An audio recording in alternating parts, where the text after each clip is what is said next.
अस्सलाम वालेकुम, मैं हूं हमजा शम्स और आप देख रहे हैं एवरीथिंग इज पॉसिबल। अच्छा जी, ये सिलाई मशीन का जब व्हील फ्री हो जाता है तो फिर इसमें इसको ठीक करने का क्या हल है, आइए देखते हैं। ये देखें, अभी मोटर चल रहा है और व्हील फ्री हो चुका है और आगे सिलाई नहीं हो रही। तो इसको ठीक करते हैं, पहले ये देखते हैं कहाँ से होता है। ये देखें, बिल्कुल कोशिश करने के बावजूद भी नहीं हो रहा। अभी आप ये देखें, यहाँ ये व्हील देखें कैसे फ्री है। अब ये दरमियान में ये देखो, ये घूम रहा है, इसको घूमना नहीं चाहिए। ये यहाँ पे इसके अंदर एक लॉक लगा होता है और वो लॉक जो है ना वो निकल चुका है, जिसकी वजह से जो है ना ये भी फ्री हो गया है। अब इसको फटाफट खोलते हैं। ये एंटीक लॉक खुलेगा।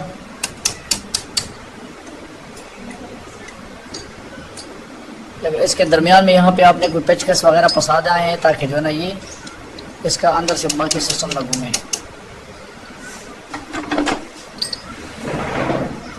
ये वाला लॉक है, ये जो लॉक है, ये जब वहाँ से स्लिप करके गिर जाता है तो फिर ये जितना मर्जी इसको टाइट करें, जब तक ये अपनी जगह पे फिट नहीं होगा तो ये फ्री ही रहेगा।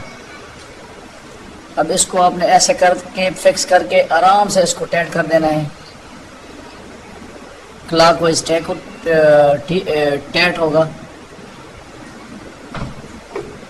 अभी पेचकस की मदद से इसको थोड़ा सा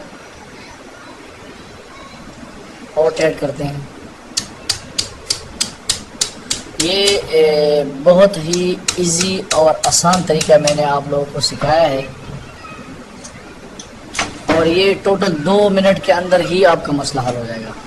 ये देखें, भी ज़बरदस्त हो गया। अभी इसको मोटर लगाते हैं और अभी आपको सिलाई करके दिखाता हूँ।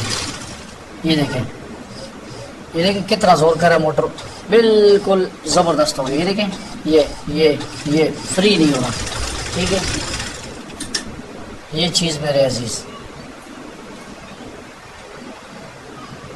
अब इसको मैं खोल के देखता हूँ। ये देखें। Thank you for watching. अस्सलाम वालेकुम।